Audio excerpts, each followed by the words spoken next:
currency. The New World Order. Those are the roots of trouble.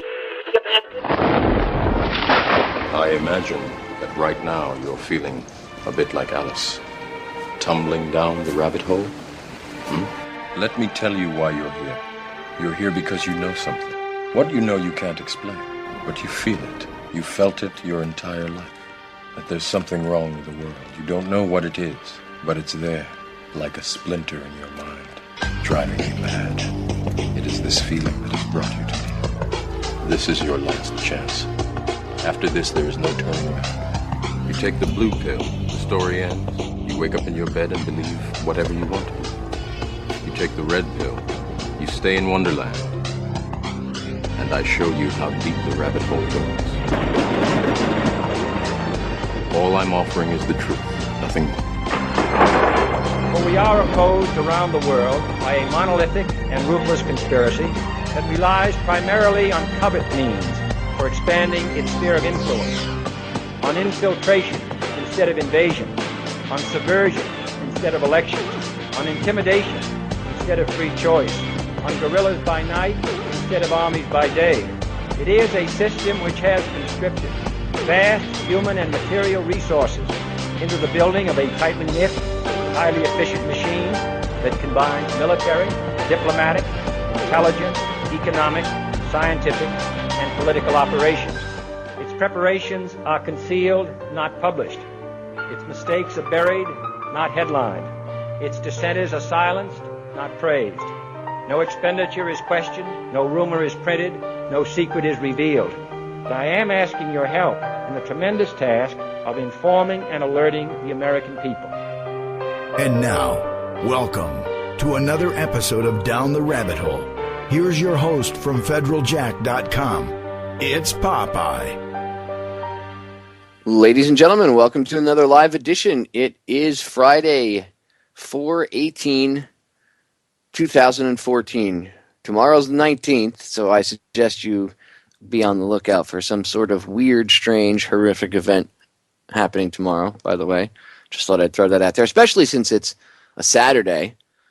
And why? Because it's the weekend, Popeye? No, because it's Saturday, and Saturday is named after Saturn, and these psychopaths in power actually are part of a Saturnian cult, and that's good. I could get really deep into it. I've done it before. I've done broadcasts. Go listen in the archives. The point is, tomorrow would be the perfect day for these psychopaths to pull something off. So everybody, eyes open. Keep your eyes open and just pay attention, because it would not surprise me. Hopefully nothing bad happens tomorrow. We've already had enough bad stuff happen this week.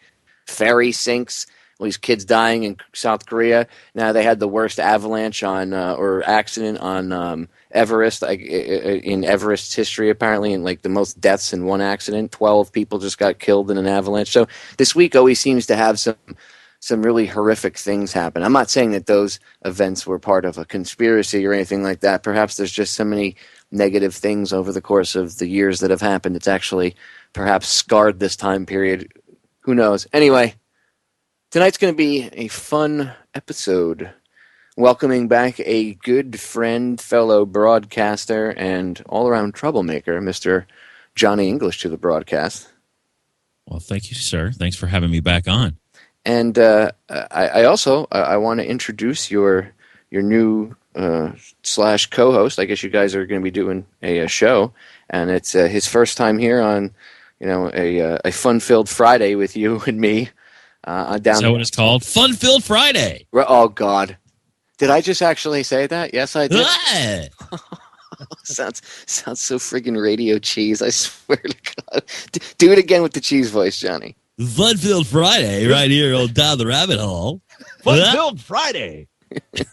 Jesus, it's horrible. I need the echo, though. I need the echo for the fun-filled Friday. Like the old monster truck commercials? Yeah, exactly. Sunday. Friday. Exactly. Well, ladies and gentlemen, let me introduce him. Johnny's co-host, Mr. Richard Over. What's up, Richard? Come on back.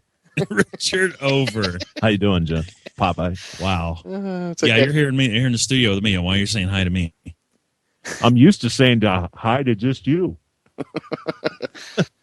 He's all confused already. It's all right. That's good. That means This is the guy, by the way, who got me into the vaporizing. So I guess I have.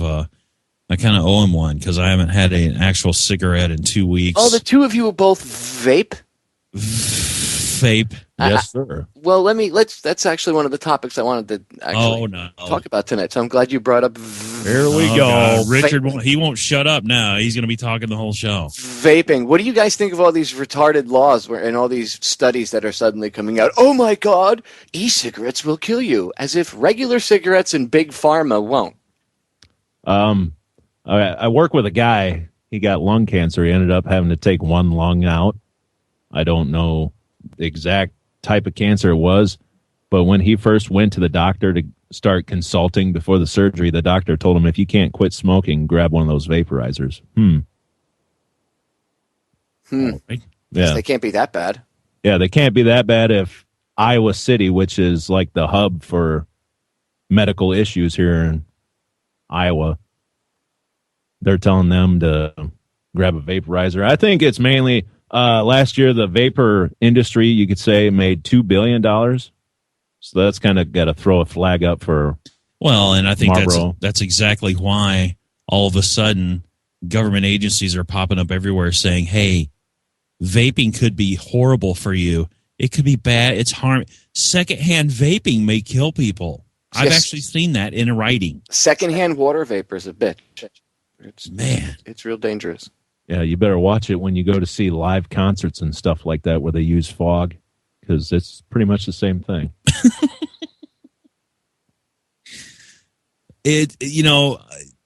Anytime you take a little bite out of their sponsors, and they really are sponsors. Let's be honest here.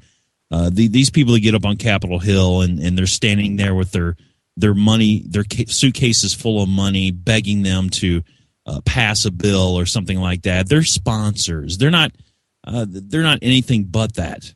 And when you start digging into their profits, what do you think they're going to do? They're going to come after you. Mm-hmm. No, you can't take away my profits, my tax profits. Oh, by the way, all of these dirtbags that are like attacking e-cigs and vaporizers, they're all the same D-bags that went after the people that were rolling their own cigarettes. And that remember the stores like a year ago, they had those pneumatic machines where you could go in and for like $22, you could roll your own carton of cigarettes. Where was that at? They had them. They had them. Yeah, especially they had them here, but they were all over the states. But like they were getting big down here in Florida. And I mean, you'll spend what, like $40, $40 at least on a carton, maybe even more now on a carton of cigarettes. You could go into this place and for like $22, and it would take like literally 15 minutes. You bought a box of empty, the cigarettes, but with everything, the filter, the paper, just minus the tobacco.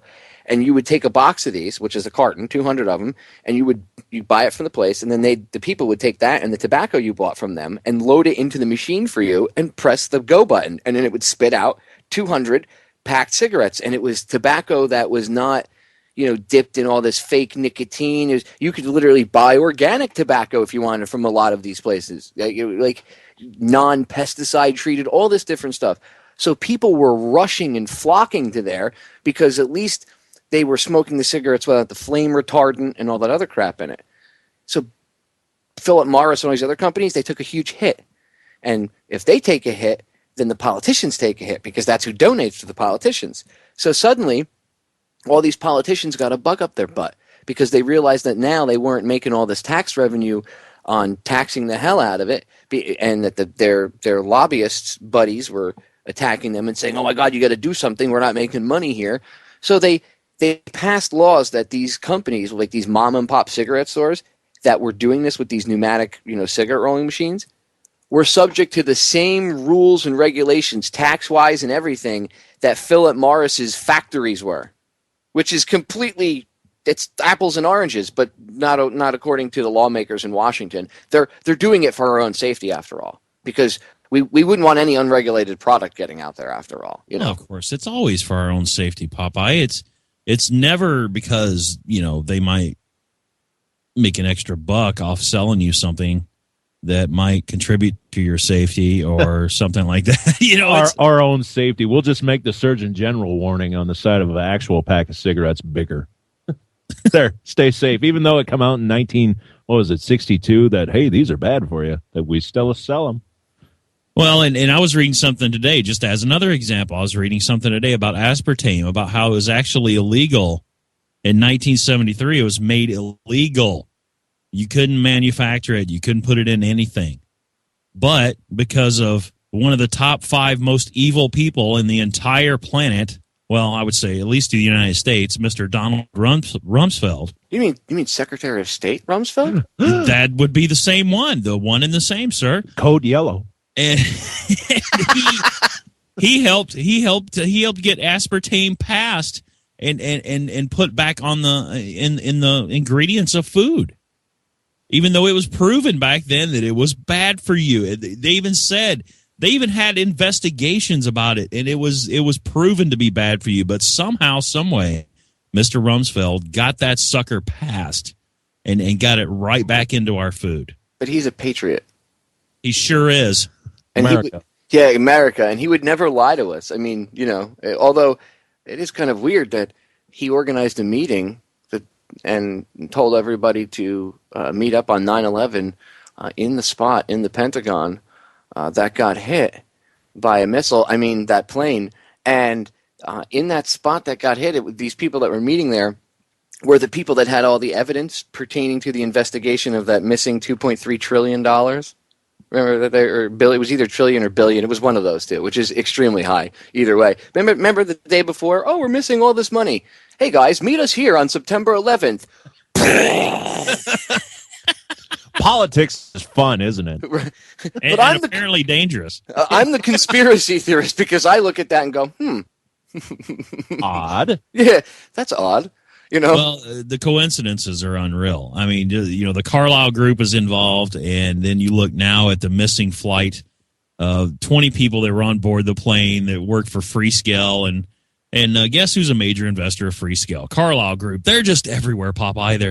They're everywhere you turn. There's the Carlyle Group just staring you right in the face. People are going to catch on and stop applying to work there. I don't want to work for them guys, man. Yeah, exactly.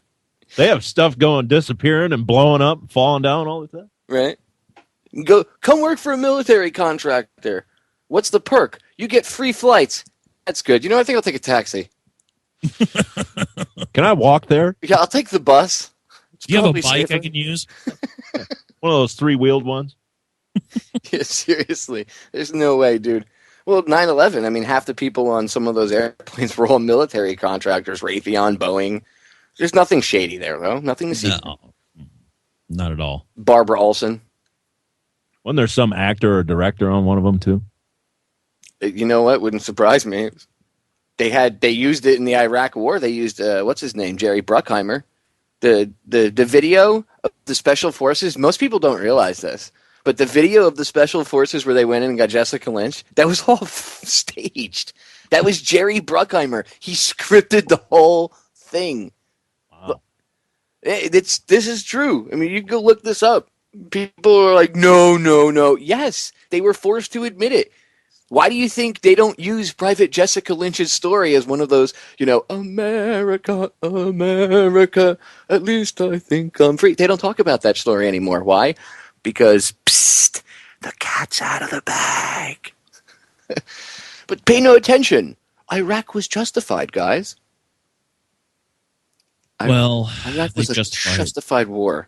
They've justified a lot of stuff, and come to find out, years later, we find out the truth, or at least we get it from some source, whether it be a real patriot or not, and we find out, but people still just don't believe it. They still, to this very day, there's still people that will look at you cross-eyed if you mention anything about 9/11 or anything else.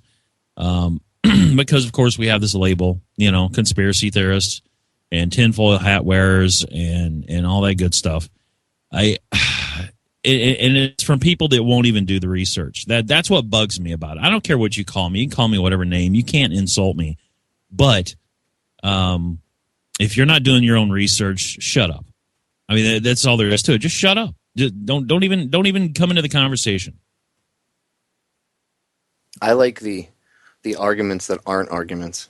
I got into actually, this is why my Facebook page, the one account, got suspended or disabled, because we're pretty sure that, myself and a couple other people that were involved in this thread are pretty sure it was one of two people in this thread that reported my account as fake, and that's why they locked it out and disabled it on me and refused to reopen it. Facebook's just being a bunch of D-bags. We can get into that. But the point is, they got mad because there was this thread on it. There was a picture, and it was a comment thread about geoengineering, and they were making fun of anybody referencing geoengineering, saying, "Oh, you're all chemtards," because people talk about chemtrails, right? So you're a chemtard. I mean, it's blatantly obvious, and they admit that they're altering the weather and spraying barium and aluminum into the sky. They openly admit it.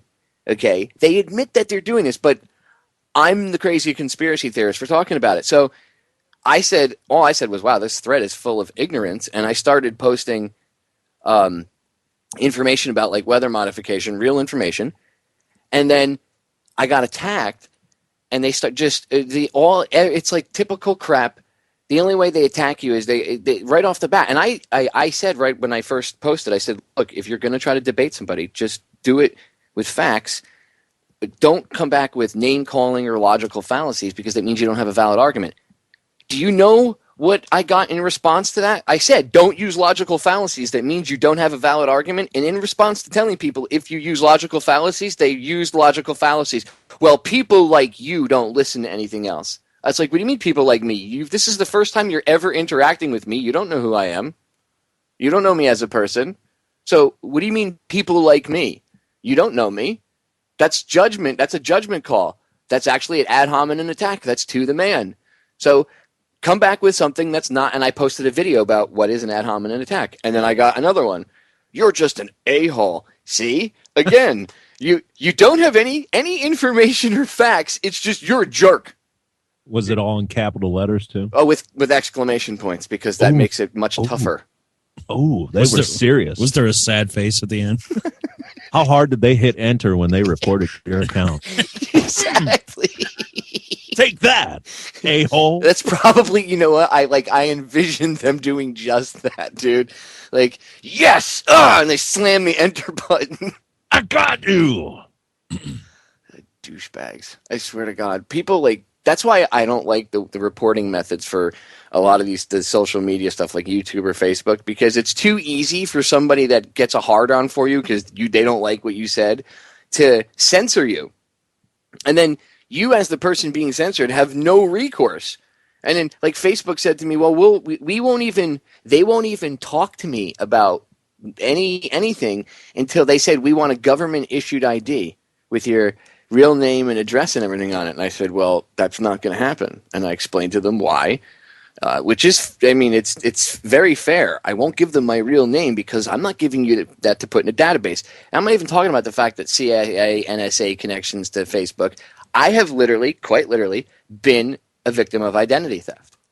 I am not in any way putting my name and information in any database that is not in currently, and that I don't need it to be. Here's the thing. How do they want it? I mean, how are you supposed to send it to them? I'm supposed to take a JPEG, like a picture. I guess scan my license and send it to them. Like, I couldn't Photoshop that, by the way, and just put one.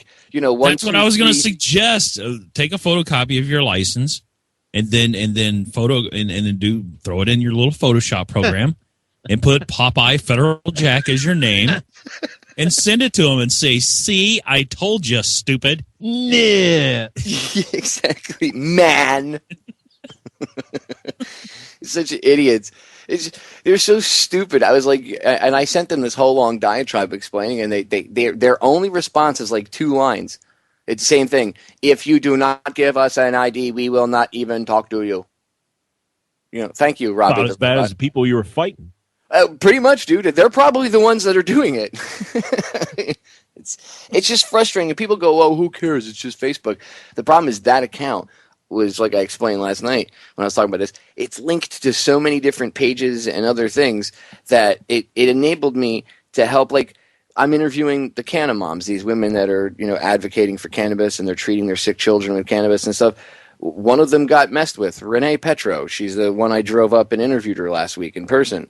Well, she was getting messed with by CPS. I was able to get her story out there and all over Facebook, and it got her a lot of attention by other people. And then, that helps. Well, how you think I'm able to do stuff like that? You know what I mean? Because I have this, over the years, I've built this network up right through using Facebook and Twitter and all this other stuff. So it's not the end of the world, but that really puts a serious dent in your ability to do things. And it's not even like, oh, the New World Order did it. It's some lame, probably a liberal douchebag who got their feelings hurt because the only thing that they know is, oh, you're a jerk, in response to anything that they don't like, and they didn't like getting called on their crap. They're able to abuse this reporting system. It's the same thing with YouTube. You know what I'm talking about, Johnny. People do it on YouTube. Look what they did to, and I'm not even a big fan of, oh my God, poor Mark Dice or poor whoever else, but look what they did to his channel. This new moderation thing came in, and bam, his channel was one of the first ones to get hit because, look, I know that he comes off like an arrogant tard, and okay, fine, but that's his shtick on YouTube, right? He attracts a lot of trolls. So regardless of whether or not you like him or you hate him, the fact that somebody that doesn't agree with him and doesn't like what he has to say can just automatically have like this superpower now because and it wasn't just anyone, it was these super mods or whatever. And if one of them doesn't like you or has a hard on for you or doesn't agree with your message, your channel can just get deleted. And that's what they did to him. I mean, he appealed it and the higher ups, reinstated it or whatnot. But the fact that they give certain people this power of like God over your account is just absolute BS. Well, yeah, it's too easy. It's too easy now.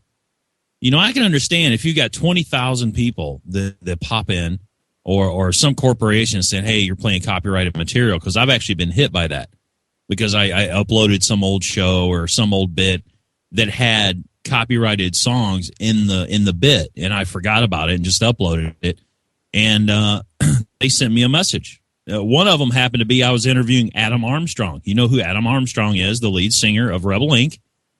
And I've got the man on the show who created all of this music that I'm playing on the show.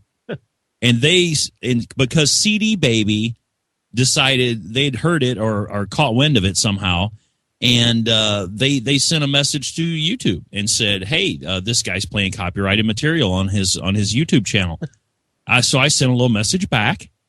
Very nice. I said, by the way, the gentleman that I'm interviewing on the show created the music. His name is Adam Armstrong. Maybe you've heard of him.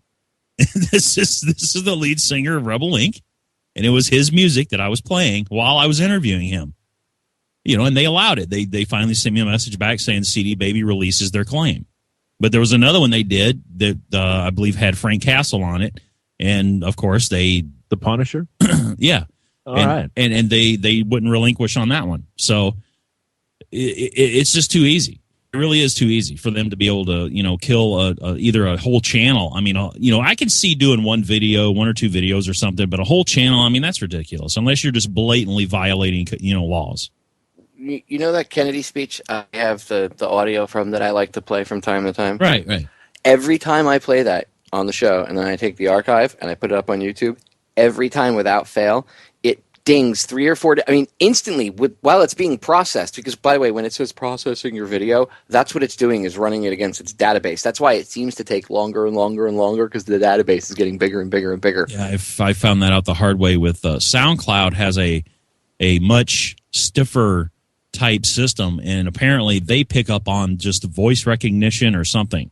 Because literally, I uploaded a show the other day, or tried to, and the very beginning of it was one of our really old shows that Dick and I had done, and it had Cat Williams in the very beginning. It was just a small snippet of one of his stand-up acts, and they flagged it. Before it even got uploaded, it was flagged. They were sending me emails about it. Yeah, dude, you blink, and it's like, poof. Literally, every time I play that clip, and it's the same. I've responded to it so many times that I have it saved in a text file on my desktop. So that way, like for different things, because it happens with so many, every time I play a certain thing, or if rarely does it happen like out of nowhere. It's always, like I said, with almost the same things, and it's because they've copyrighted Martin Luther King's voice, copyrighted his speeches. Shouldn't be, because that's actually free information. Speeches can't be copyrighted. You can't legally do that. You can't copyright. I mean, well, I guess the definition of legal, air quotes legal. They could do anything. What Hitler did was quote unquote legal. So, I guess they could make anything legal, but technically, you're not supposed to be able to copyright speeches, public speeches by public figures. Kennedy too. It'll have all these copyrights, and then I go open the text file and I just copy and paste what I've already typed out, and every time, and usually 2 out of the 3 will usually relinquish the claim within a day or two, but there's always one that holds on to it for 28 days or however long it is that they have to respond to you. And in that time period, what happens is commercials, YouTube ads will pop up. And then if people click on those ads or whatever, that generates money for these people. That's why that's one of the reasons that people do that. Like, I have people constantly claim copyright stuff on a lot of my older shows, and they're like, "Yeah, you used my music." I'm like, "No, I didn't. Prove it." And they're like, "Oh, it's right here." And it's like, it's a speech. It's not even any music. And I'm like, "Dude, that's a speech. You just used a piece of that speech in your song." "Yeah, well, I want you to have to copyright." But no, you can't. Just because you want doesn't mean you can. And then there's the case where YouTube just does it automatically now too. So it's just ridiculous. Censorship is at an all-time high. Break sneaking up, ladies and gentlemen. Do not go anywhere. We'll be right back. Where we go, who the hell knows? Who really cares? It's Friday. It's always interesting. Stay tuned. We are back, ladies and gentlemen. The insanity train rolls on here through Strange Town. That's Richard's favorite kind of bumper music there. Corn. Yes. Jonathan Davis is a actual truther. Interestingly enough. Yeah, he's called out Obama. Oh, that's what happened to Corn. Yeah, exactly. Well, I'll listen to him talk. I just don't want to hear the band. Beating me down. You got to understand, Richard's I guess what you would call a metal aficionado. He knows, he's got CDs of bands that just the name of the band wouldn't be allowed to be in print. Do you have any of these bands where, like, from Norway, where they talk about riding dragons and they wear the Viking metal? Yeah, the leather suits with like the spikes and shit all over it. Hell yeah. If they had a cigar metal aficionado magazine, or however you say that, for heavy metal, I'd be on the cover. I used to run a tattoo shop years ago, and one of the artists that we had, he was this little geeky guy, and then he would come in and he'd hook his iPod up, and it was like, you were like, dude, really? Jesus. Like, and then like it would switch from that to emo music, and you're like, bro, you want any meds or anything that we should know about? Like, so you're saying this guy definitely had psychological problems. Bro, he had some ups and downs, I can tell you that. But one of his favorite types of music was fantasy metal. So like he'd be tattooing and he'd put his playlist on. Okay, to understand why I'm saying this, okay, if you're in a tattoo shop, a lot of times you'll have people that come in, they want a little tiny whatever, girl wants something on her hip or whatever. They might not listen to heavy metal, but they understand that in a tattoo shop, they're used to, they expect to hear some like hardcore metal or something, right? So like they're down with it. They're like, okay, cool. Oh, this is Metallica, right? Or what is this? This is pretty cool. This is some old school stuff. And then he would plug in his iPod and play this fantasy metal, and they, like, even the most understanding, open-minded people would be like, what the is this? Because it would be like, I used to look at him and be like, dude, they're singing about riding on a dragon and wizards. He's like, yeah, isn't it cool? Like in the 70s, people looked at Sky Castle the same way. It's like, ever heard Sky Castle, Johnny? No, I have not. Wait till the end of the show. Great. Wow. From fabulous Macomb, Illinois. All I gotta say is, wow, at the fantasy metal, and then he showed me pictures of his favorite bands. He's like, dude, check out their cool outfits, and I was like, do you dress like that at home? Seriously, I mean, they had like leather outfits with spikes on them.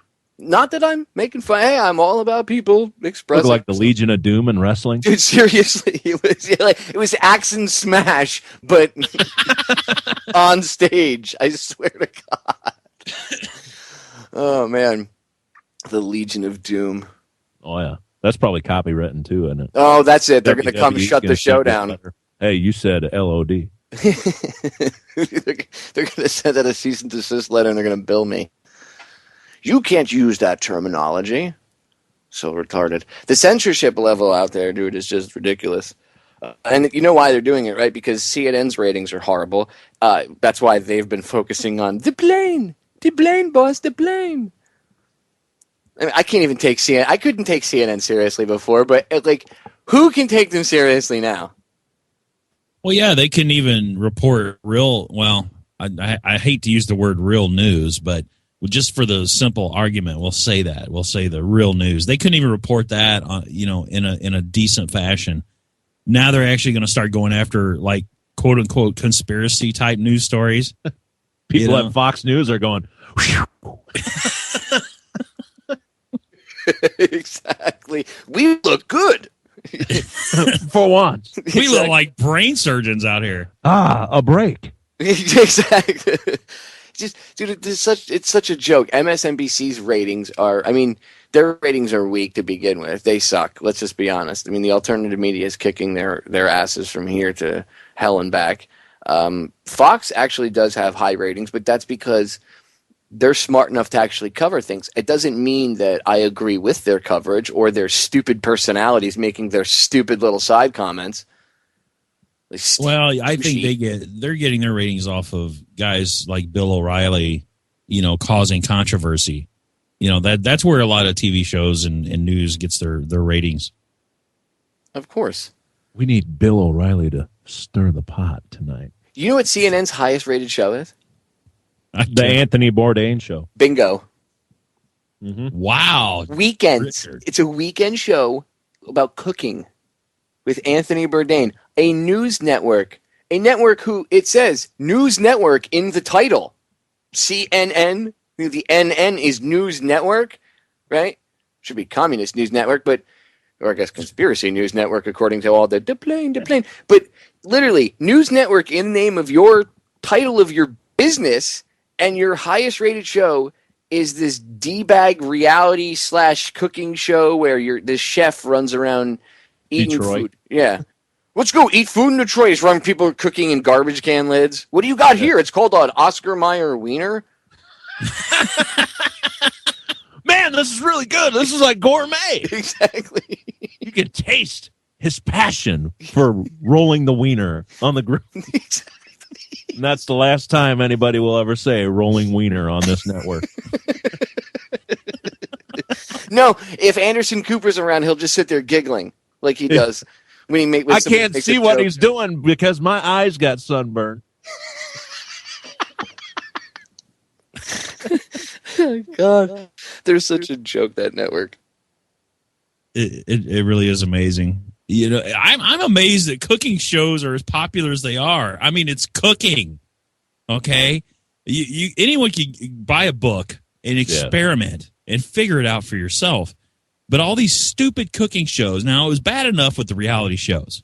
Okay, it's bad enough with American Idol and The Voice. They're all the same show. It's all guaranteed. They've already got a pre-list of kids all around the country that they've got a list of these people, and they decide when they're going to let these people on, what season they're going to let them on, who's going to win the show. They already know who's going to win the stupid show before they even get on.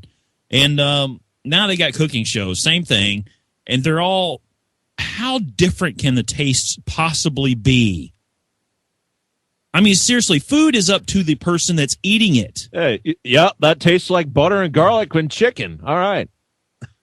It doesn't make any sense to me, and that just shows you how dumbed down America really is. Dude, let me tell you something. You know that show with that cook? I forget his name. The guy that yells at people. Hell's Kitchen. Gordon Ramsay. That's him. He wouldn't last 2 seconds. If he yelled at me like that, and I was standing there with like a thing full of hot grease, I would look down. I'd be like, "You're about to have some serious skin issues. You're going to need to see a dermatologist and a surgeon." after this. Yeah. Hey, Gordon, is the skin on your buttocks blemish free? Yeah, why, mate? Seriously, Because they're going to need to graft that. how somebody hasn't punched him in the face in that, like, dude, Well, that's how you know this is all scripted. you're in a room full of people with knives, like, and chefs aren't one to be effed with. Like, I know some like chefs. They I'm not saying they're crazy, but like just because you're a chef doesn't mean you're a pussy. You know what I'm saying? Like, so, like, can you imagine he mounts off to the wrong person? The guy's got like PTSD, did like 6 tours in Iraq and Afghanistan, and now he's just trying to do cooking as like a way of like relaxing. And Gordon Ramsay screams in his face, and that's the time the guy snaps. Yeah, he just snaps. Puts Gordon Ramsay's face on the thing. Huh? Who's the chef now, motherfucker? Yeah, throws him on the stove like that guy in the beginning of Terminator 2. Exactly. Richard, full of movie references. Well, he's a good one. Good visual. Yeah, he is. He's good. But yeah, it doesn't make any sense to me. It's the dumbing down. I mean, we've just become so stupid as a population that we'll actually sit down in front of the TV instead of cooking a meal for your family. Exactly. You would rather sit and watch somebody else cooking a meal.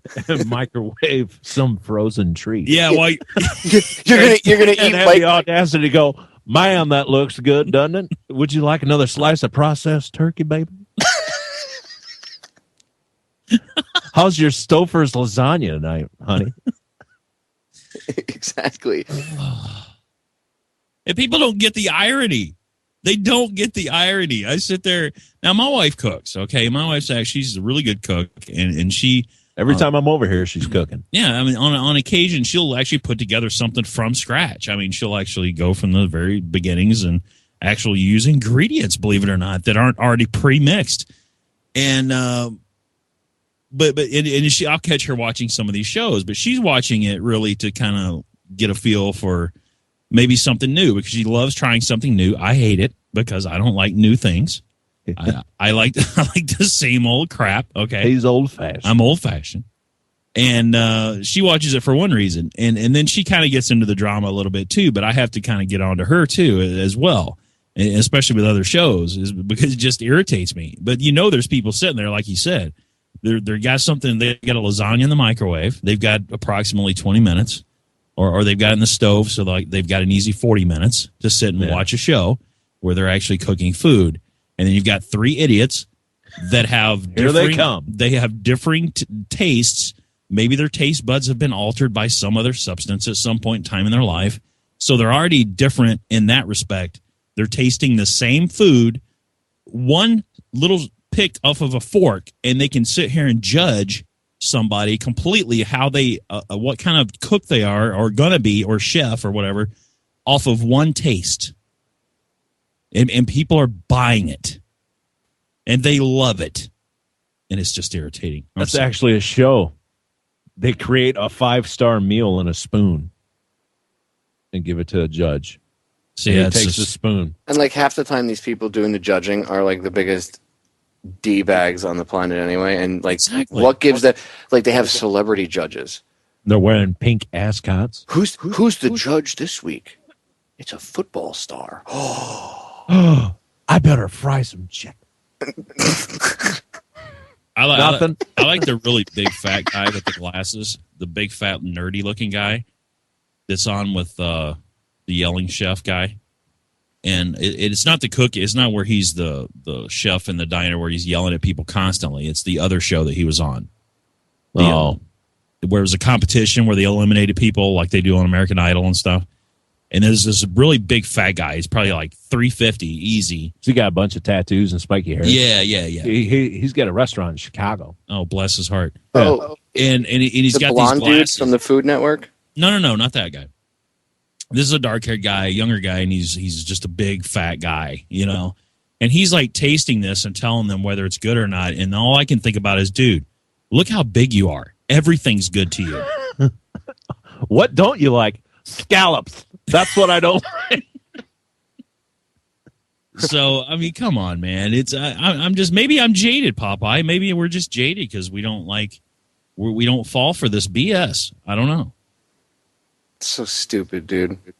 Food Network.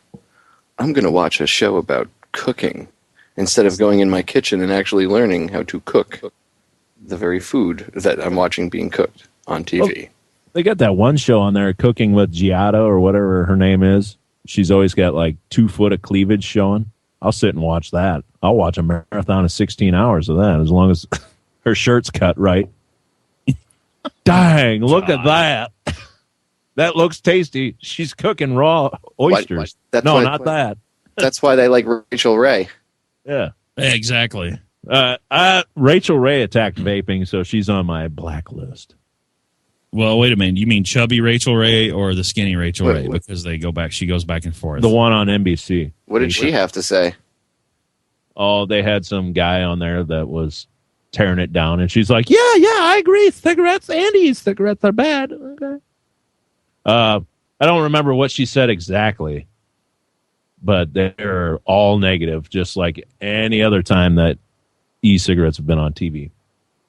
Well, she's just another player in the game. She's just another employee that's told to talk it down and play it down. Yeah, Marlboro cut her that check, said, "Here, talk bad about this." They're all losers. I have no respect for any of them. None. I'm Rachel Ray, so you should listen to what I have to say. Why? Because you got a show because you learned how to cook and you were cute back in the day? Or at one point in your life? You're still a corporate sellout. Yeah, back in the day. Now she's catering to all these stay-at-home moms that fly out to her show and high-five each other and order dessert and drink wine and whatever. Ugh. Look. Here's my problem. All these people have access to these. They have this sway somewhat to these stay-at-home moms. These people that are home during the day. You don't hear them actually talking about real things, like real stuff, right? They push the corporate agenda, the same agenda that the government pushes, the same agenda that there's no stepping outside the box. It's all conformity. Yeah. Every show is, you should wear this. Yeah. You should smell this. You should try this. Ugh, I can't. I like everywhere I go, they have TVs now, and they have all these shows on, and like I'll ask them, like, can you turn that off, please? And like the waitress, or if it's a bartender or whatever, they'll be like, you don't want to watch TV? And I'm like, no, I'd personally like to put a bullet through the thing, but if you could turn it off, my brain doesn't need to be exposed to 15 screens in a 10-foot, radius, and it's all on CNN and MSNBC. It's like, oh my God, retard overload, please. I'm getting sunburn over here. Exactly. Oh, stop. Turn this crap off. Go into a bar. Remember when we were like 21 and you could go into a bar and it was a bar and people talked and you interacted with each other? Now go into a bar. Everybody's on their iPhones or their Androids, for those of you that like Android phones, or Johnny. Yeah, for Johnny, the tech guy. Exactly. Right. So for Johnny and everybody else out there, you guys are on your Androids, right? So you go into the bar, everybody's on their phones or they're staring up at the TV. Mm-hmm. No one talks to each other. You do restaurant, same thing. Everybody's on their phones. 18 people at a table, everybody's drooling on their iPhone. I just want to walk over and start slapping phones out of people's hands. That's why I don't go out in public much, because I would do things like that. Albert Einstein called it. I can't recall his quote off the top of my head right now, but he did. I have a quote that was along the lines of what people are doing actually today. Johnny with the computer, can you get that for us? Hey. What? Never mind. Oh, you're asking me? I don't know. Yeah. Well, guys like that, they've made a lot of predictions back in the day that nobody listened to. Just like Bill Cooper made a lot of he made a lot of predictions too that came true, and people back then did not listen. And a lot of people, I almost said Mae West. My goodness, look at me, Mae West. It wasn't Mae West. Mae Brussel. Mae Brussel. But she was talking about this stuff. Wasn't she passing out like audio cassettes? Yeah, she started this in the 60s, and then she got death threats. So she was on air out of California, and she got death threats. She was on this AM station out there, and she kept getting death threats. So for a certain period of time, she actually did them from home, where she would record half the show on one side of a tape and on a half-hour long cassette, and then flip it over and record the other side. So, I mean, you've got people back then that were talking about this stuff, and now Cassette people tapes. still, even though it's come true, everything they said has come true, but people still think we're conspiracy nuts, and they still think we're crazy. I spent the last week and a half at my last job. I'm starting a new job on Monday, but the guy that I'm working with, and the only thing he had heard, the only thing that he knew was lizard people and something else. He had heard of the Illuminati and stuff through rap music and all that, but that's all he knew. So I spent the last week and a half trying to break it down, trying to say, hey, this is kind of where that comes from, and this is where, some people were talking about this, and some people believe in the lizard people, some people don't believe in the lizard people. I said it's all, but that's not really the important part. Here's the important part. It's happening right before our very eyes. What's going on with the country. I said a lot of this stuff is made as distractions, just like everything else out there. There's distractions all over the place where we don't actually see what's really going on. So see, that's what irritates me when you talk about conspiracy, because the word's been misused so much. People, I mean, even people in the know misuse it, but like the general populace, they hear the word conspiracy and automatically it's Bigfoot, aliens, ghosts, UFOs, and any other weirdness. Not that I don't believe in that stuff. I talk about. I mean, I've had Nick Redfern on. I've talked about the paranormal. We'll even get into that in the second hour because I know Richard over here happens to be a paranormal investigator for real. So I mean, that's actually cool. And I'm willing to look into all that stuff. But the problem is the average unplugged, currently brain dead individual. They automatically hear that and they tune out. They turn off, it's entertainment. The only thing that's real that comes off of CNN or MSNBC. Boop. And they tune out. Although at CNN, they were talking about the exact same things. I don't ever want to hear them, by the way, say the term conspiracy theorist in the pejorative ever again. Because for over a month, they went from, could it be terrorist? Was it Iran? These photos show Iranian national citizens, even though they both have the same legs. Nice Photoshop job, guys. Whoever does the Photoshop for the New World Order agenda, you should be fired. I don't know who you are, but you're using like version CS2, and you should be fired because horrible. CS2. Seriously, like they suck. You guys should be Microsoft Paint. Yeah, they're not even using Photoshop. They're using GIMP. They're using GIMP generator. All right, don't knock GIMP. Johnny gets all upset. Okay, the program is decent, but still, that's probably what they're using. Or at least their skill level anyway. So it went from, it's the Iranians, Peter King and Sean Hannity, like the first day. I'll be rich, Iran's involved in it. Wow, guys, could your PNAC-ish could come out any more? Like that, the PNAC is just oozing out of your pores. Project for a New American Century. 9/11, Iraq War. Donald Rumsfeld. Oh, Rumsfeld, the same guy with aspartame. That's right, ladies and gentlemen. Project for a New American Century. By the way, false conservatives, Marco Rubio and Rand Paul, yes, they seem to be pushing a lot of the same ideas of the Project for a New American Century. But are they? Is that really conservatism? Guys? Well, Rand Paul. You can't speak bad about Rand Paul, sir. What do you want to bet? It's going to be Jeb Bush, Rand Paul versus Hillary Clinton / whoever they decide to put with her, 2016. Well, I got to tell you, Jeb Bush is going to be the next president. And they're going to, I don't know. I think they're going to run Clinton under and they're going to try to separate the men and the women in this country under the guise of make Hillary the first female. They're going to try. I'm telling you, because I can see it already. Because as soon as they started, like months ago, they started talking about Hillary as the president. They already started. It's on MSNBC. Go on Mox News' YouTube channel. You'll see it from like 2 months ago. There's clips from MSNBC where they're already starting to say, if you disagree with Hillary Clinton, you're sexist. Like you're a terrorist. You're like, oh, you're gonna talk bad about what her testimony and everything and what happened in Benghazi. You just don't like her because she's a woman and you're a sexist pig. That's why. Yeah, now they've twisted Benghazi to where now it's not just you're a racist against Obama. Now you're a sexist if you're. Well, because he's on his way out. So now they, eventually they won't be able to use the "you're racist" card because if Hillary got in, she's white. So they wouldn't be able to. I mean, it could be there could be racism against her technically because it doesn't matter if it's against a black person or a Latino or whoever. Racism. You should actually go look up the definition of racism, ladies and gentlemen. It doesn't mean white people who don't like anybody else. That's not what it means. But they wouldn't level that charge because it wouldn't have the same. It doesn't have any validity to begin with, but it wouldn't have the same emotional impact it would if you have a black president. So you change it from racist to sexist. You just changed it to a new ist. That's it.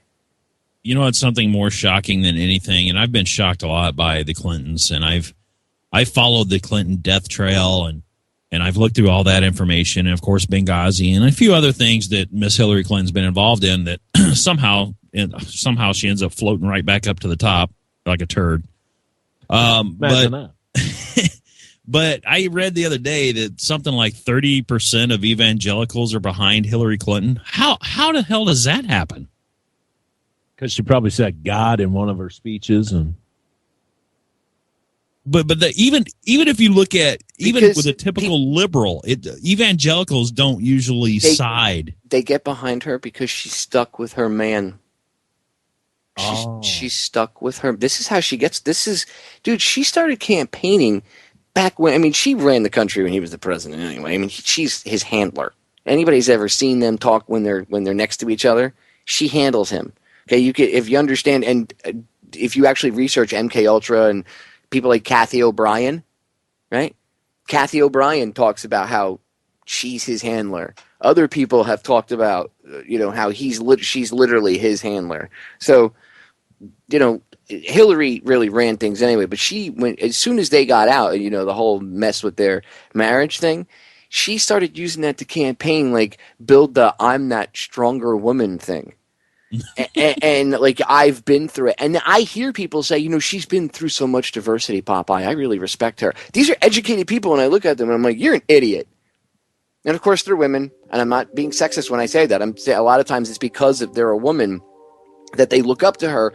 And I understand because, yes, in society there aren't I guess a lot of strong women figures out there, and if they're the ones that are out there are crappy. So I guess when girls look up to something, a strong figure or whatnot, the only ones they have to look up to are the evil ones. So I understand that, why they do it. I'm not bashing them for it, but the problem is that's what happens, and I foresee this happening with the election because you can see them playing it already. I've literally heard them say, "Oh, you're sexist if this, that, or the other thing. You're just sexist if you don't agree with what Hillary Clinton said about this, that, or the other." That's what it's going to be. You just don't like women. You're a woman hater, and again, that's going to create division between men and women. And I swear, if that works, I'm leaving the country. Oh, dude, I'm right with you. I'll be driving the bus. Don't worry. Dude. Break sneaking up, ladies and gentlemen. Do not go anywhere. We're going to Canada. Yeah, well, don't worry. They'll follow suit. Stay tuned, ladies and gentlemen. We will be right back. Ladies and gentlemen, we're back with hour number 2 here on tonight's live edition of Down the Rabbit Hole. I am your host, Popeye from FederalJack.com. It is April 18th, 2014. Hanging out with me tonight, my good friend, Johnny English. So excited to have him back on. It's been a while since we tore up the news. And his co-host, and I hope he will be joining us again in the future because it's just awesome to hang out with him, Mr. Richard Over.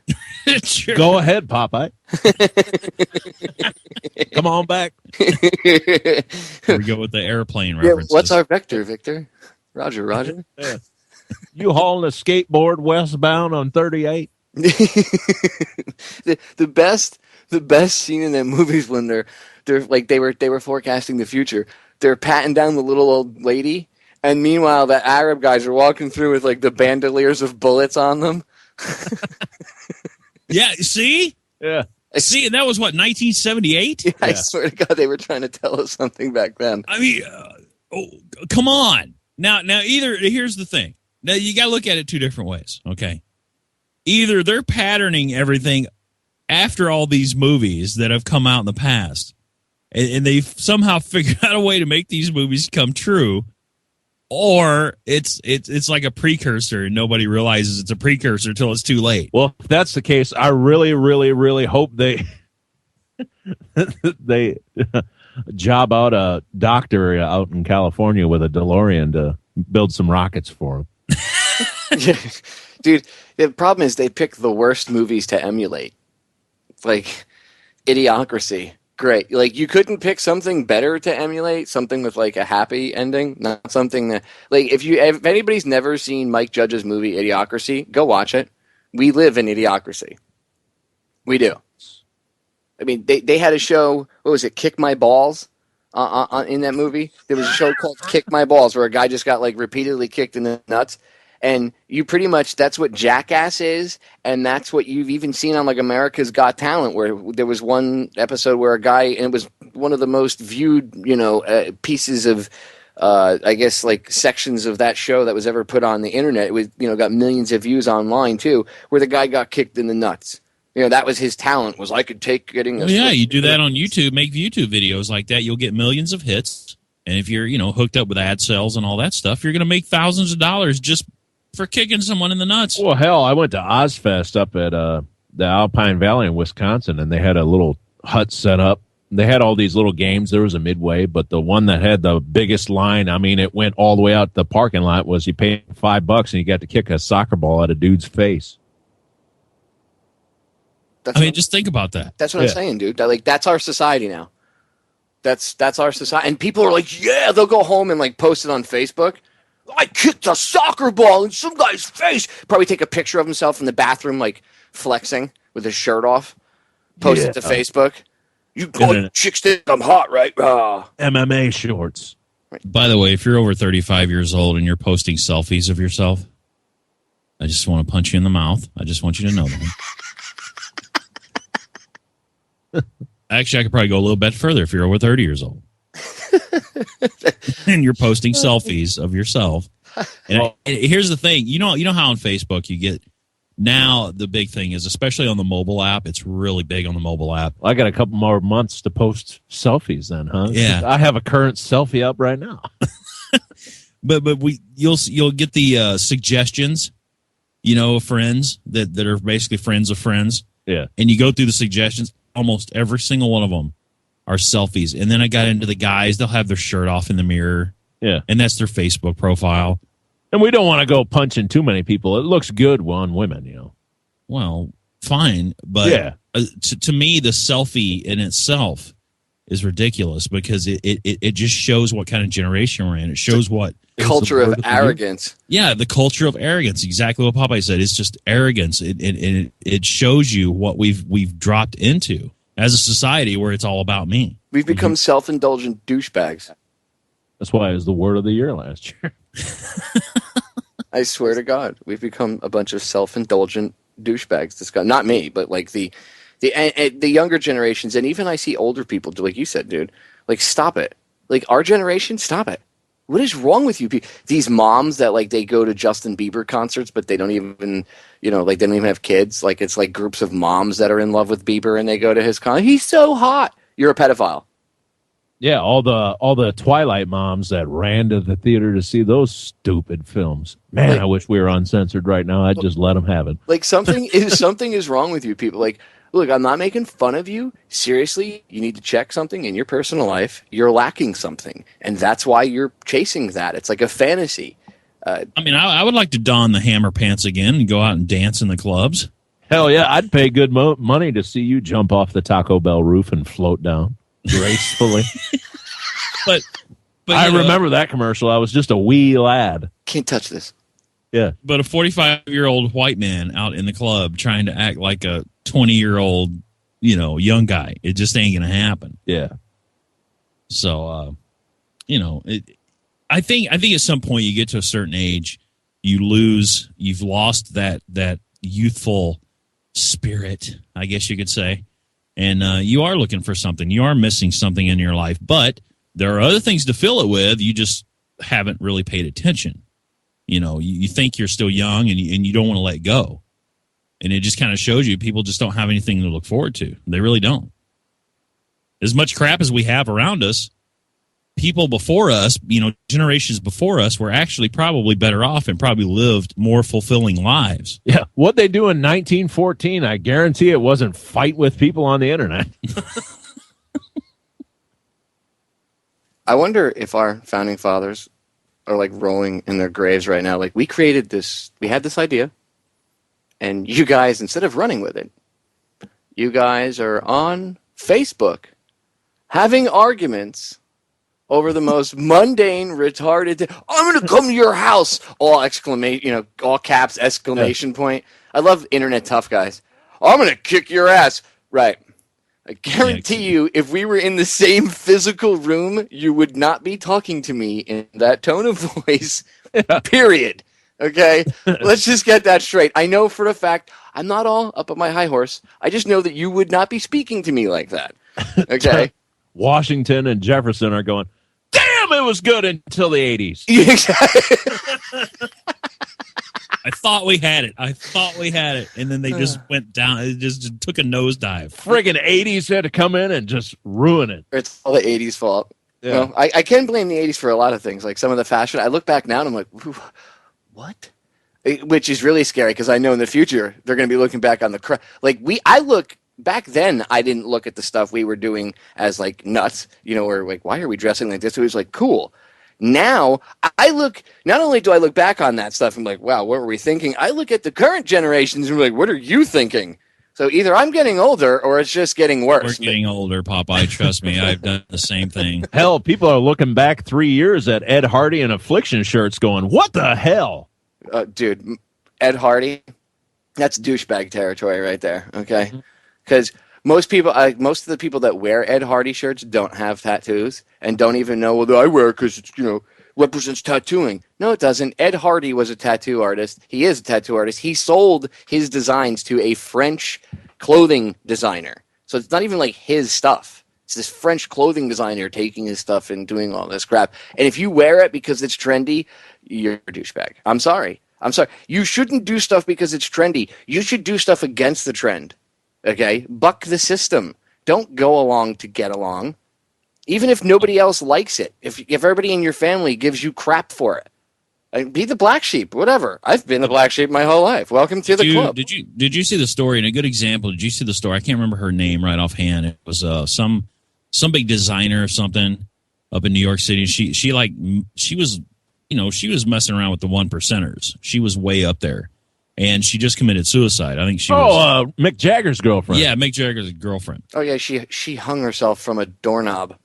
And they come to find out she was millions. Her company was millions of dollars in debt, but she kept living the lifestyle because she thought she had to, because she had to play around with these certain group of people, or she felt like she was nothing. Some people just can't let go. It's all about that image. Yeah, dude, that kills me. Like, I've met people like that, and you know what the problem is? They put those shallow, self-absorbed people on TV, and then like the Real Housewives bimbos, and then these younger women, that's what they aspire to be.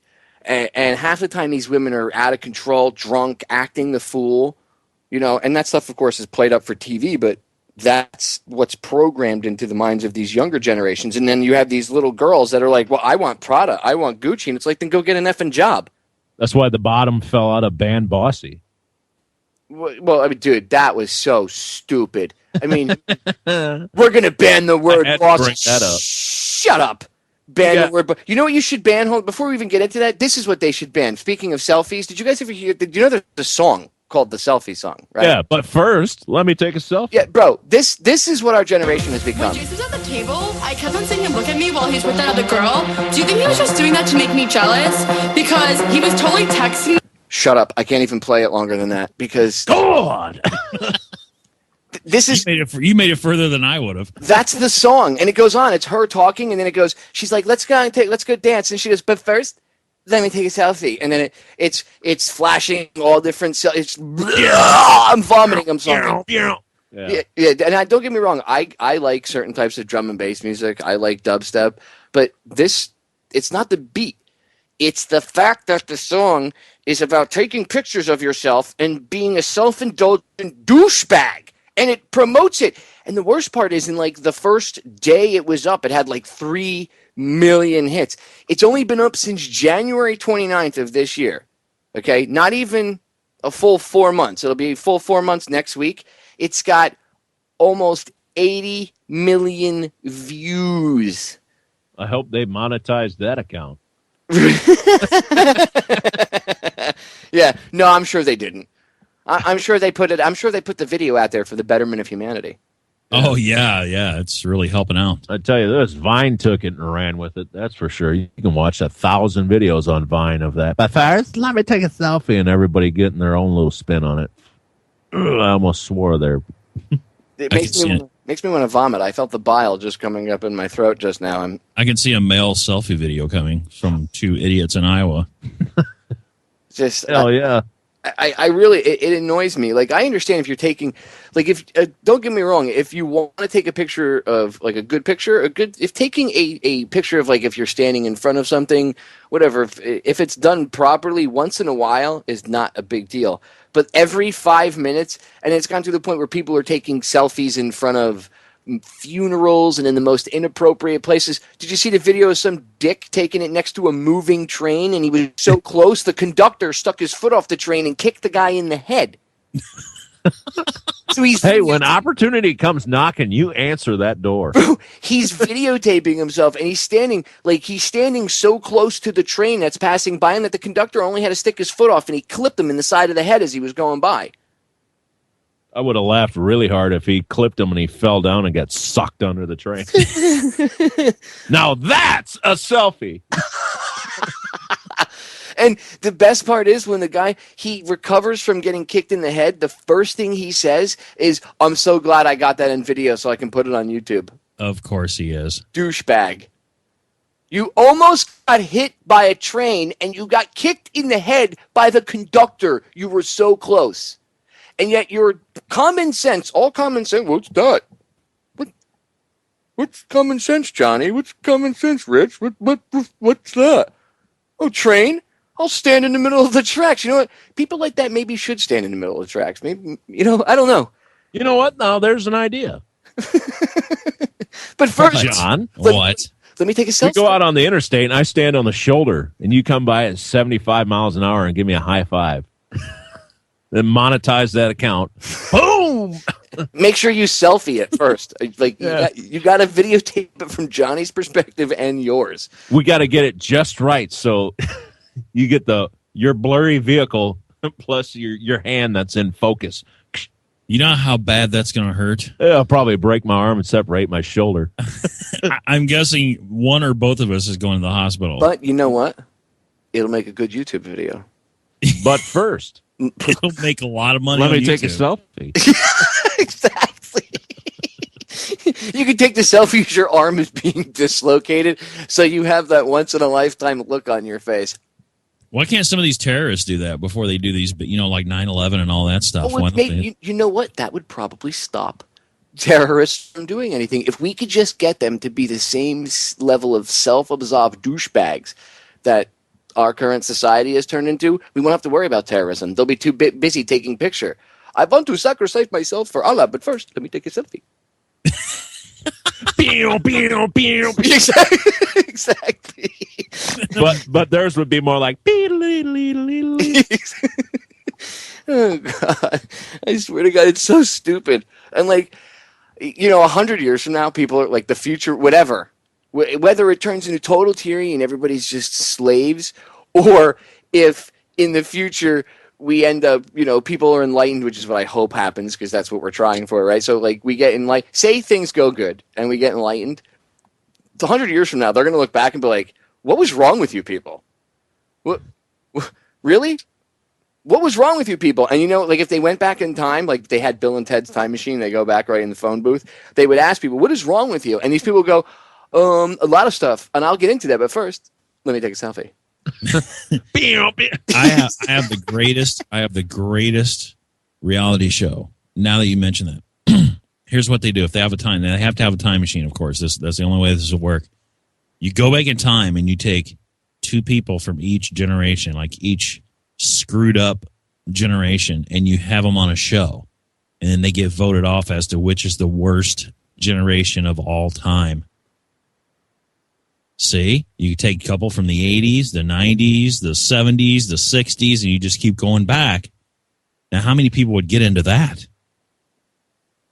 Well, I'm sure the entire country, because it's exactly. Yeah. reality TV show.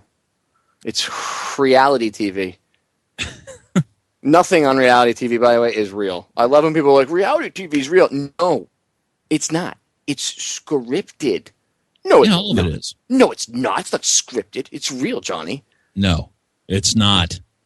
And if you're fooling yourself, it's real. Well, I'm sorry. All I got to say is I was filmed for a reality TV show back in the day, when in the very infancy of the reality TV genre years ago. And I wanted to on the Love Connection with Jenny McCarthy, right? No, I was on Miami Inc.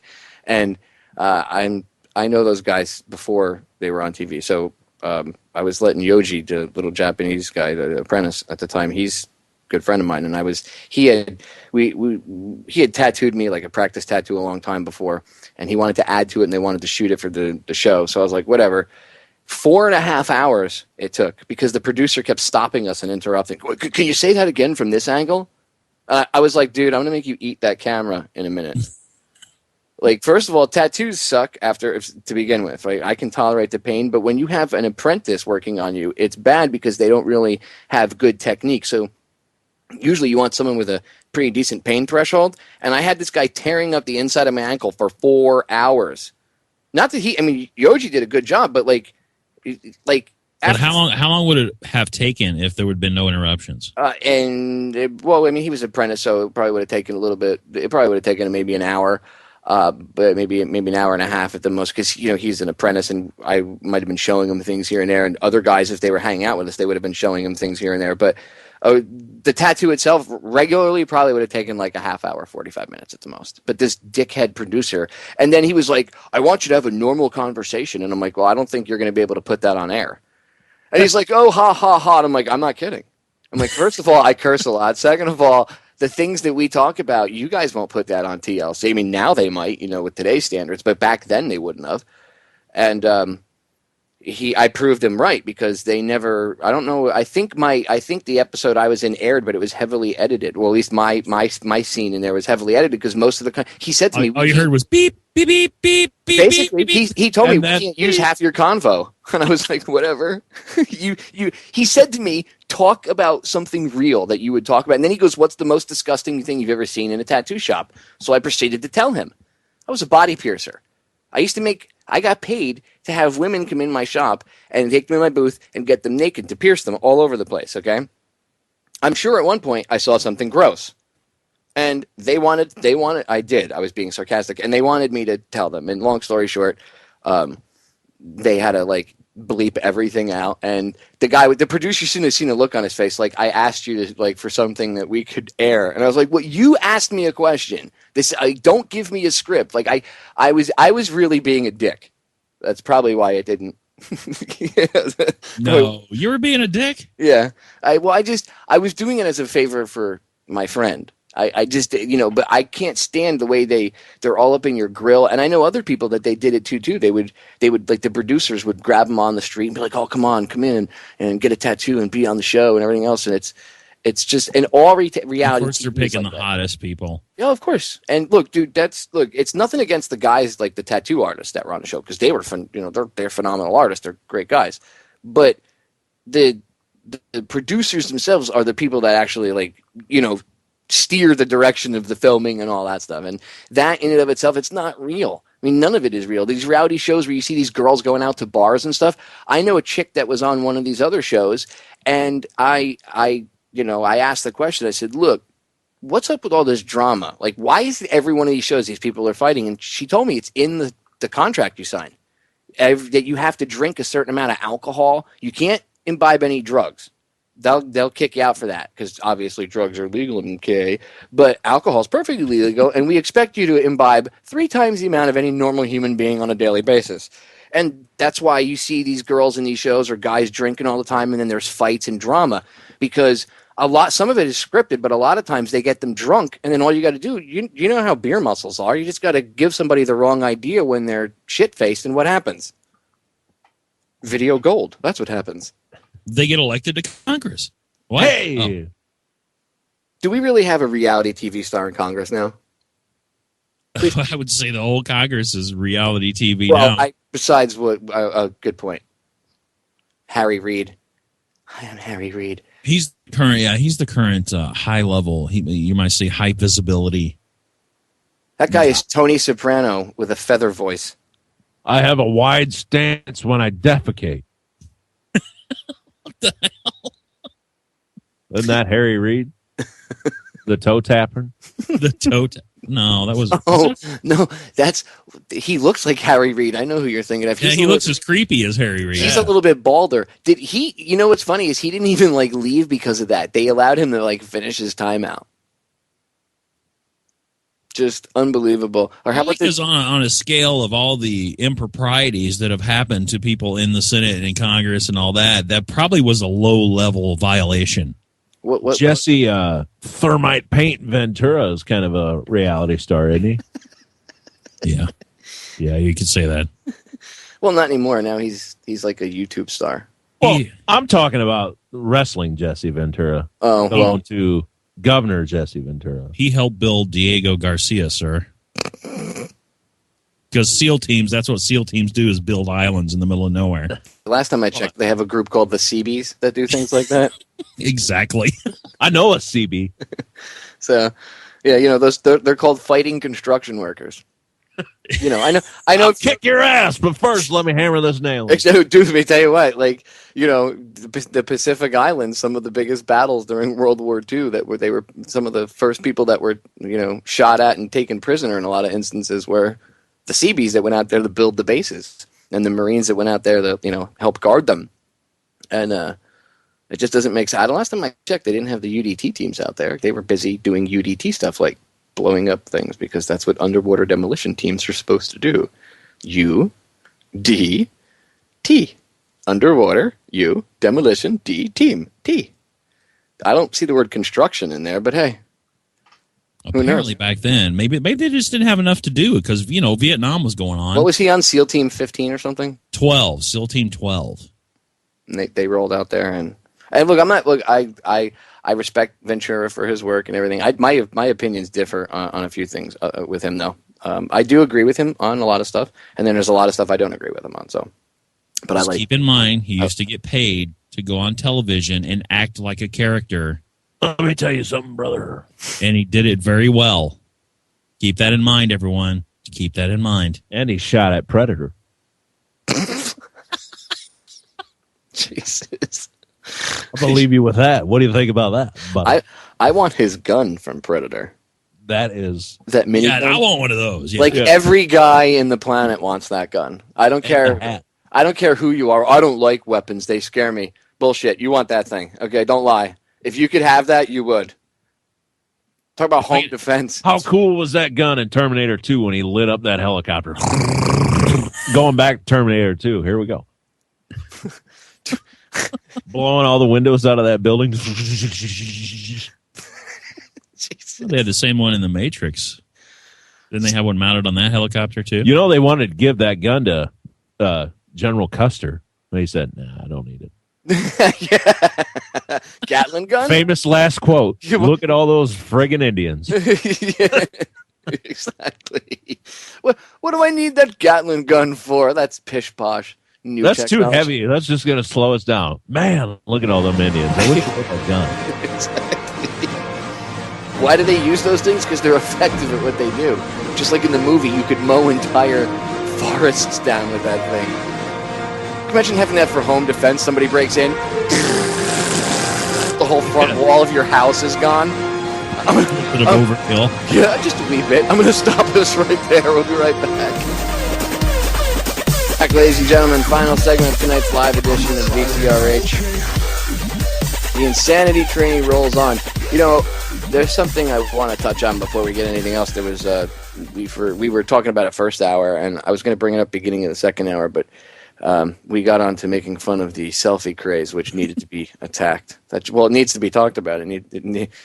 But first, let me take a selfie. For over an hour. Yeah, exactly.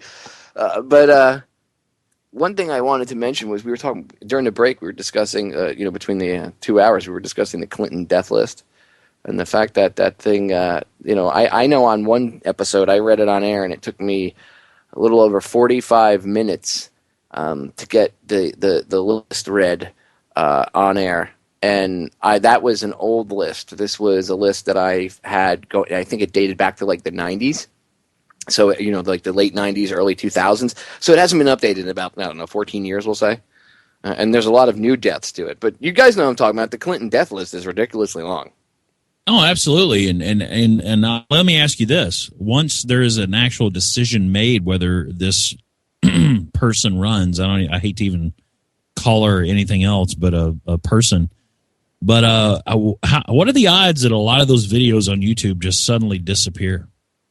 Oh, I've seen that before. The YouTube purges of presidential election years. Exactly.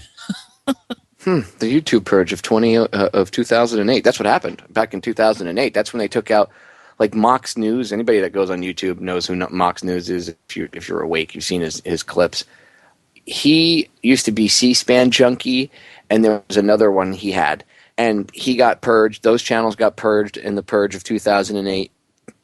Two of my Federal Jack channels got hit in that purge. I mean, there was a couple purges that year, but the big purge of 2008 was like all the Ron Paul videos, all the anti-Obama videos, all that stuff.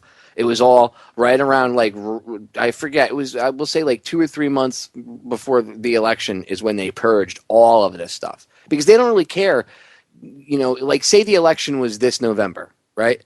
They don't really care about now. The stuff that they would take out would be around summertime, around June, July, because that's when people's memories, that's the length of time that they worry about with people's memories, about that distance from November back to about June, July. To this time of the year, they don't care because they know the general populace is so stupid. And I'm not making fun of everybody, but they know that they've dumbed down people to the point that it does not matter. They'll talk about something else tomorrow and people's minds will get, switched onto that and they won't care. And then because they've created life the way they have or society the way they have with you have to work so long and so hard to get so little, they realize that nobody really has time to invest to actually do the research. So they end up taking the word of these people that are on the quote unquote news stations, and that's how they manipulate everybody. But I don't have to explain that. I mean, I think we all know that. But yeah, I wanted to throw that out there because I'm sure that there's going to be some woman that hears the broadcast and be like, well, you guys are being kind of sexist. No, we're not. I'm telling you, they're using it now. And they're going to ramp it up. That if you don't like Hillary Clinton, it's because you're sexist and you don't like women. They're going to do it to divide the nation because that's how they control everybody. The only way they can control us is if we're all arguing with each other over stupid things. And that's what I brought up to the guy I work with. I was telling him the same thing. I was like, that's why they keep us separated. It's absolutely, he's a black guy. And I told him, I said, the reason you have all this racism and the reason all this stuff has been fed to us and over the years and keeping us separated, because if we actually get together, and if you look at all the black leaders, the black population isn't even allowed a leader, because once they get somebody in there that's actually trying to bring them up out of what they're stuck in, and try to reason with them and say, look, you're pointing the fingers at the wrong people. Just because these elitists happen to be white doesn't mean all white people are against you, and you shouldn't be against them. We should all get together and actually get together for one common cause, get rid of these idiots. But as soon as that happens, they're offed. They're gone. Martin Luther King Jr., Malcolm X, Tupac Shakur. Yep. I mean, that's just 3. I mean, who knows how many were actually taken out maybe at an earlier stage. Mm-hmm. And a lot of people are going to go, like the one, Martin Luther King Jr., people go, okay, Popeye, I know he spoke a lot of great stuff, but Tupac, he was a rapper. You should actually go listen to his songs. He actually rapped about not calling women bitches and hoes and about giving them respect because they're females, and that he literally educated in his music. I'm not saying all of his music was awesome and that some of it wasn't gangster rap here and there. It was, but that's the life he lived. But he was actually reaching the people in his culture, in that culture, the culture that, by the way, was created by the Central Intelligence Agency and the powers that shouldn't be. It was a stereotype that was created to keep the black culture steered in the direction that they wanted it to, a direction that they could control. And like you said, you haven't seen any real black leaders rise up. You have Al Sharpton, douchebag, and Tawana Brawley. Look her up. Okay, and then you have Jesse Jackson. All I got to say about Jesse Jackson is he's famous for smearing Martin Luther King Jr.'s blood on him after Martin Luther King Jr. was shot and killed. So why would you smear someone's blood on you unless you were trying to like draw attention to yourself? Oh my God, look, I got his blood on me because I was helping. Scumbag, opportunist. I've never heard about that. Oh yeah, and he was the person that Martin Luther King Jr. was talking to when he got shot. And Jesse, and he happens to be a member of the Council on Foreign Relations now. I'm just saying. I know. Freemason, all that good stuff. I know it's a coincidence. I know it's all. But one of the other ones was Malcolm X, and people are going to go, but Malcolm X hated white people. Okay, in the early days, yes, he preached that the white man was the enemy and blah blah blah blah blah. But he went to Africa and realized that was not the way that things were going. He had when he was in Africa, he had soul searching, whatever. We've all reached that point when you get to a certain age. He had an epiphany and realized that it wasn't the blacks versus the whites. It was the rich versus the poor. It was the elites, this very few versus everybody else. And he realized it wasn't, the white man wasn't the devil. He realized a lot of that was stuff that was fed to him to control him. Okay, and to steer the direction that he was going in. And he came back and he started actually talking differently. And he started talking about poverty worldwide and poverty in Africa and the plight of, and giving a crap about people all over the place. And it wasn't the white man versus the black man. He started talking exactly opposite of what he was talking about. And they couldn't have that because there were fears that him and Martin Luther King Jr. were going to team up. And then that would have been unstoppable. There's even rumors of Martin Luther King Jr. and Bobby Kennedy running on a ticket together. Bobby Kennedy as the presidential candidate, Martin Luther King Jr. as the vice presidential candidate. You wonder why both of them were killed? Exactly. We're talking back in at that point in time, a lot of people probably went, But all you have to do is go back and look, Popeye, and anybody else can do this as well. Go back and look at how people dressed at a certain time, and then look at when it suddenly changed. It had to have been injected into the urban communities in the 70s. Because if you look at how people dressed, even if they were dirt poor, they still dressed reasonably well. Suit and tie. Yeah, suit and tie. Early Richard Pryor. Yeah. Suit and tie. Yeah. Everybody did. It didn't matter what your color was. It didn't matter anything. Not even your status, your social status. You still dressed nice, like you're going to church. And they dressed like that every day. If they were a bus driver, they wore a suit and tie to work, and then they put their uniform on or whatever. Same thing with almost anything else except maybe construction workers, but they even still dressed reasonably decent, to go on the job. So tell me that wasn't the urban look wasn't injected into society on purpose. Oh, of course it was. It was. Well, so was crack. Crack was not invented by some junkie in a frigging alleyway. Like, oh my God, I need a fix. But first, I won't take a selfie. I'll do a scientific experiment that is more so like a chemistry project right here in the alleyway. I happen to have Bunsen burners and everything else. And oh, look. Right. But I'll replace the Bunsen burner with a spoon, and I'll just, I need some baking soda. And, really? How did this guy who's so high in an alleyway, hammering himself, in the arm, slapping veins, oh my God, I need a fix, willing to do anything for a fix, because that's what they tell you, right? Yes, there are some cases where people are that desperate. So say that's the stereotype we want to use for this example, right? The guy's in the alleyway, oh my God, I need a fix, whatever. And he suddenly, in this need for a fix, has an epiphany on how to turn coke into crack rock. No, it was done. You can trace where it came from. I forget the guy's name right now, but it was a white dude that invented it. And crack was invented to market cocaine, the drug cocaine, okay, because coke is needed to make crack, obviously. It was done to market it to the black community because coke was considered in the 80s a rich white man's drug. Okay. Well, and it was just too expensive. Well, it was too expensive for even anybody like middle class or lower couldn't afford it. And they wanted to target the lower class communities specifically. Okay. And there's a whole bunch of reasons they could do it. One, it helps keep the black community itself being targeted. It helps keep them on a certain level of control by the powers that shouldn't be.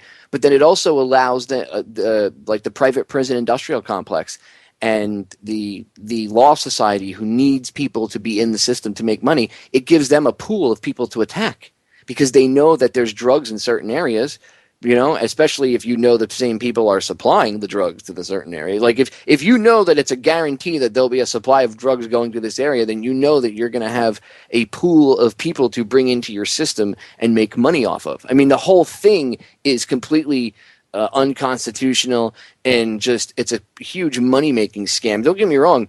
I'm not down with crime and everything like that, but a lot of this crime could be taken care of in many other ways. But the crack epidemic was marketed towards the black community so that they could introduce the drug, because people on the street couldn't afford, a $50 bag of Coke, but they could afford a $5 crack rock.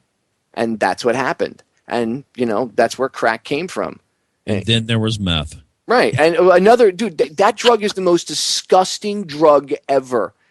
Yeah. And you cannot tell me that was an accident. That somebody, some hillbilly, just happened to have a bunch of cleaning supplies laying around. Hey, come on, let's fix this and this. Exactly. Some guy that's got 3 teeth in his mouth and a Budweiser hat on from the 80s, right, with like tufts of hair sticking out of it, a stained wife beater, and a pair of jeans. He looks at his friend Tyrone, and he's like, "Hey, how about we get an underground lab, right? All these vats and everything else, we put on these Tyvek suits." In the future, they'll make a show about it. It's called Breaking Bad. Hey, now. Really? That sounds like a hell of an idea. Get in the tow truck, and we'll go down and get some cough syrup.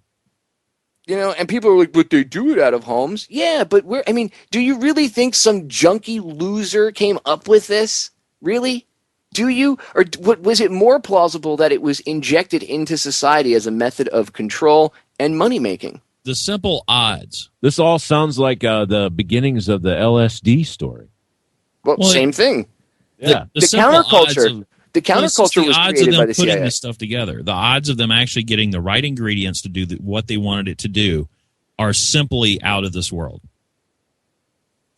Well, I guess you're being a conspiracy theorist because, I'm sure anybody with a basic high school chemistry class, like 1 or 2 classes in chemistry in a textbook, they could probably make meth. I'm sure. Richard, give me my tinfoil hat. It's just, dude, it's asinine to think that this stuff's not injected, And yes, you're right. Richard brought up the LSD. Dude, Timothy Leary. Like, go research Timothy Leary. People are like, oh, he, like the conservatives I know, like my dad, he hates Timothy Leary. He's like, that guy was a dickhead. Okay, but Timothy Leary wasn't part. A lot of people look up to him, like the counterculture. Oh, he was so cool. He worked for the CIA. He might not have been a card-carrying member. He was an asset. He was controlled. All these people, the whole counterculture was literally created by the Central Intelligence Agency. I bet you people don't know that. What do you mean they were against the war, Popeye? Don't you think that it's just like Occupy? Something real started, and they came in and they took it over so that they could steer the direction of it so it wouldn't get too much out of hand? Don't you think that kind of stuff happens? Don't you find it ironic that a member of Skull and Bones, Mr. John Kerry, came back and became a very vocal activist in this said community, and then he's later a politician and now Secretary of State, and he was a presidential candidate? Coincidence? Somebody put up a link the other day that it showed Obama and Obama, Kerry, and what was the other douchebag? Eric Holder. Oh. It showed them back in the day when they were like quote unquote activists. I was going to say Paul Ryan. And you look at them, what they did back in the day, and then suddenly these 3 gentlemen became the top 3 most powerful men in the country. It's like, how in the hell is that even possible? But they were activists. See, it goes to show you, if you're an activist, you could be a politician in the future. Right. So join Occupy. I'm being sarcastic. No. Exactly. I'm being sarcastic. Going back to your Malcolm X story, I couldn't help but think of Dave Chappelle. Well, same thing. He went to Africa. Yeah, he went to Africa and his show went away. And then all of a sudden he come out talking about the Illuminati and Right. And what else did he say? He said, look, people were like, oh, he had a nervous breakdown. He went crazy. And he said, no, I didn't go crazy. The media spun it that way. But he didn't go crazy. Chappelle just didn't want to be literally, he didn't want to be a trained monkey, with the organ grinder. Because that's what they were making him do. They were making him do skits that were, they fit a specific racial stereotype that they wanted to perpetrate and put out there. And it was pissing him off because he's black. And he was being asked to become a parody of himself so that everybody could point fingers and laugh. And you know what?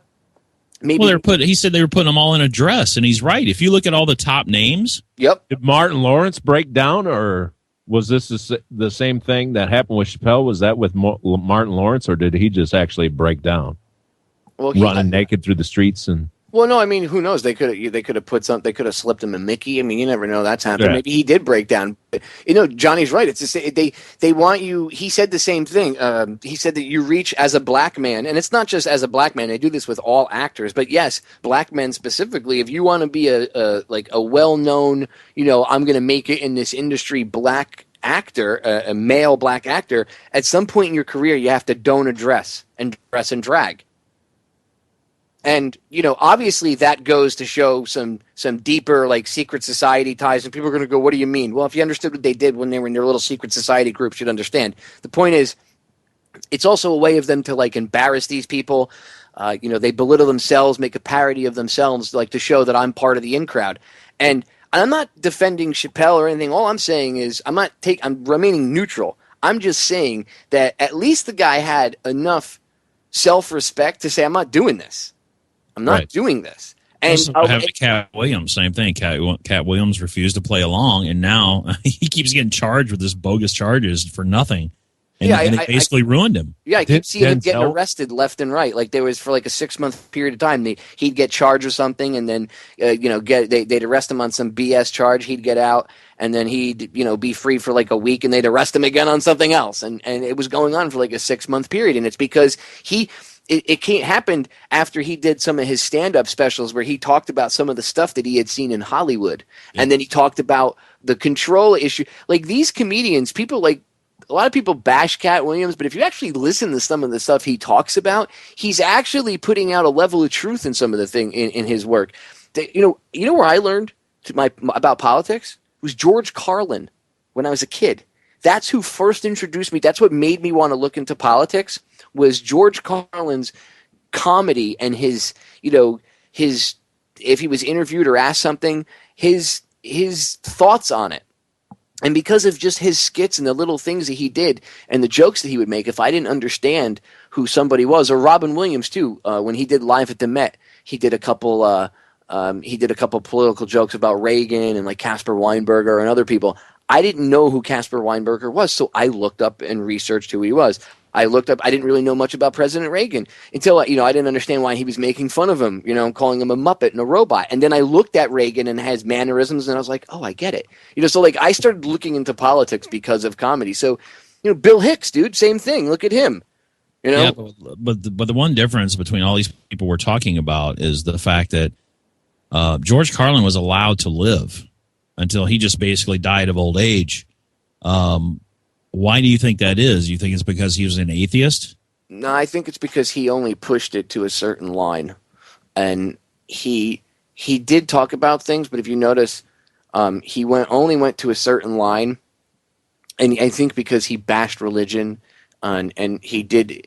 I think Carlin knew, when you research the Kennedy assassination, Fletcher Prouty, Mr. X, same thing. People would say, well, how could he release all this information? Nobody ever, did anything to him. He knew, and he was asked this, he knew that there was a certain line he could go up to without any harm coming to him or his family. And then after that line, he had to stop. And Carlin, you could see with his stuff, he went to a certain point and then he would stop. When he was interviewed, at book signings about 9/11 and stuff, he would only go to a certain level and stop. You could see he knew where the line was.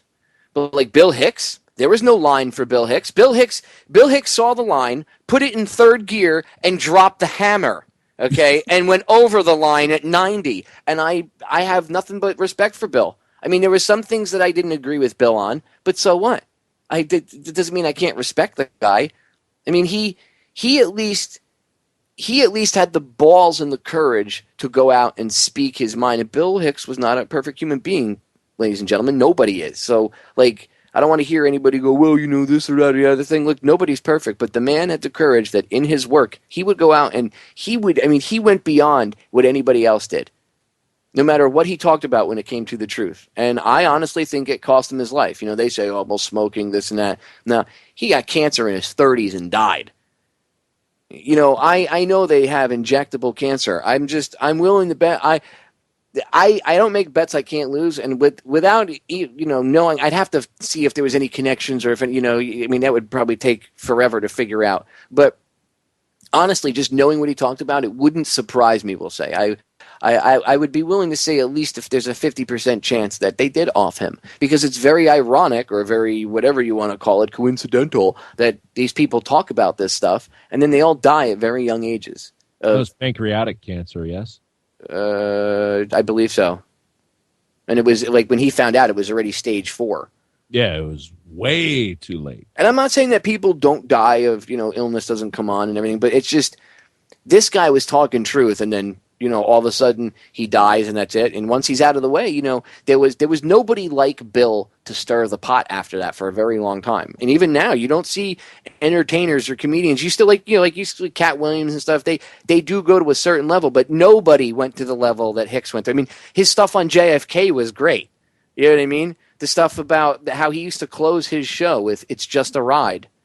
Who talks like that? You don't see comedians talking like that anymore and telling people that, it's okay not to fear, not to live in fear and stuff. You don't hear comedians closing, even when they close out on a serious note. It's almost like they're almost pulling the party line of whatever government or whoever is in power at the time. They don't really even question authority like him anymore. They just don't. They broke the mold when they made him.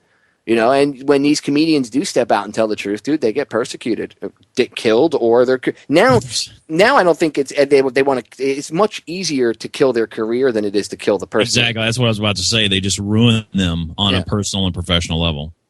Like they killed Tupac, obviously. I mean, he gets shot, but Suge Knight sitting next to him gets hit, I think, in the leg once, and Suge Knight's 3 times the size. But it was a random drive-by shooting. They weren't targeting Tupac, right? Right. Right. That's the best random drive-by shooting I've ever seen. Because, look, let's be honest. The guys that do random drive-by shootings usually hold their gat sideways and they hit everything but the intended target. And here, they hit everything. They didn't hit anything else but the intended target. So, really. Well, he was probably an ex-Marine, Popeye. Oh. Hell. I say. Probably a veteran. I guarantee you, he was an ex-Marine. It was a conspiracy theorist veteran. He was an ex-Marine sniper, probably. Right. Right. He's pissed at the government, and that's why he took Tupac out. Yeah. Because, he's a Tea Party. He was a Tea Partier, even though back then the Tea Party didn't exist. But, hey. It was still in Boston back then. Right. It's history. Who cares? Yeah. By the way, Tupac's supposed to come back this year, just so you know. They brought him back at Coachella. Look at all the Machiavelli albums.